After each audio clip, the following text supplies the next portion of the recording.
প্রথম দাবি, প্রধানমন্ত্রী শেখ হাসিনাকে ছাত্র নাগরিক হত্যার দায় নিয়ে জাতির কাছে প্রকাশ্য ক্ষমা চাইতে হবে।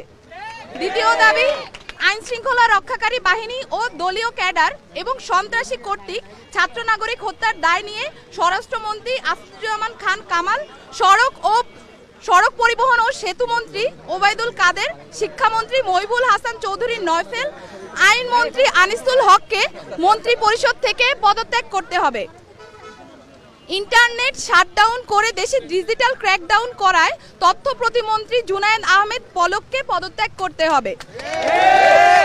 আন্তর্জাতিক মিডিয়ায় শহীদ শিক্ষার্থী এবং আন্দোলনরত শিক্ষার্থীদেরকে ড্রাগ অ্যাডিক্ট বলে কুরুচিপূর্ণ ও মিথ্যা বক্তব্য দিয়ে এবং আন্দোলনকে ভিন্ন খাতে প্রবাহিত করার চেষ্টা করায় তথ্য প্রতিমন্ত্রী মোহাম্মদ এ আরাফাতকে পদত্যাগ করতে হবে। ঢাকা দাবি নাম্বার 3, ঢাকা সহ যত জায়গায় ছাত্র নাগরিক শহীদ হয়েছে সেখানকার ডিআইজি, পুলিশ কমিশনার ও পুলিশ সুপারদের চাকরি থেকে বরখাস্ত করতে হবে।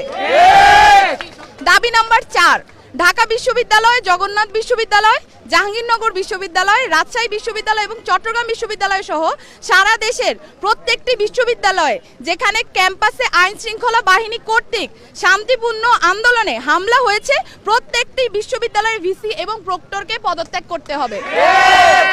দাবি নাম্বার 5, যে পুলিশ, বিজিবি, র্যাব ও সেনা সদস্যরা শিক্ষার্থীদের ওপর গুলি করেছে, ছাত্রলীগ, যুবলীগ সহ যে সকল সন্ত্রাসীরা শিক্ষার্থীদের ওপর নৃশংস হামলা পরিচালনা করেছে এবং যে সকল নির্বাহী ম্যাজিস্ট্রেট, পুলিশ ও সেনা কর্মকর্তাদেরকে নিরস্ত্র ছাত্র নাগরিকদের ওপর গুলি করার নির্দেশ দিয়েছে তাদেরকে আটক করে হত্যা মামলা দায়ের করতে হবে ও দ্রুততম সময়ের মধ্যে গ্রেফতার করতে হবে।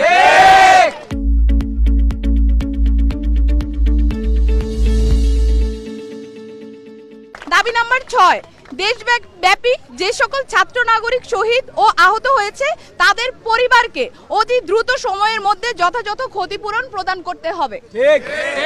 7, দাবি নাম্বার 7, ঢাকা বিশ্ববিদ্যালয়, জগন্নাথ বিশ্ববিদ্যালয়, জাহাঙ্গীরনগর বিশ্ববিদ্যালয়, রাজশাহী বিশ্ববিদ্যালয় এবং চট্টগ্রাম বিশ্ববিদ্যালয় সহ সারা দেশের প্রত্যেকটি বিশ্ববিদ্যালয় এবং শিক্ষা প্রতিষ্ঠানে ছাত্রলীগ নামক সন্ত্রাসী সংগঠন সহ সকল লেজুর ভিত্তিক ছাত্র রাজনীতি নিষিদ্ধ করে দ্রুততম সময়ের মধ্যে নিয়মতান্ত্রিকভাবে ছাত্র সংসদ কার্যকর করতে হবে। দাবি নাম্বার 8, অবিলম্বে সকল শিক্ষা প্রতিষ্ঠান ও হলগুলো খুলে দিতে হবে। কারফিউ তুলে নিয়ে সারা দেশের সমস্ত ক্যাম্পাসে মোতায়েনকৃত পুলিশ, র্যাব, বিজিবি, সোয়াট এবং আর্মি তুলে নিতে হবে। দাবি নাম্বার 9, বৈষম্য বিরোধী ছাত্র আন্দোলনের সাথে সম্পৃক্ত শিক্ষার্থীদের একাডেমিক ও প্রশাসনিক কোনো ধরনের হয়রানি করা হবে না, এই মর্মে অঙ্গীকার করতে হবে।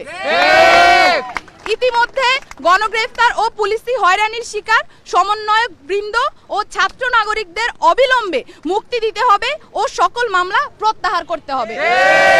এই ছিল আমাদের 9 দফা দাবি এবং এই 9 দফা দাবিকে সামনে রেখে আমরা আমাদের আন্দোলন পরিচালনা করছি এবং আজকেও আমাদের যে কর্মসূচি সেই কর্মসূচি থেকে আমরা বলতে চাই অবিলম্বে অতি দ্রুত আমাদের যে 9 দফা দাবি সেটা মেনে নিতে হবে।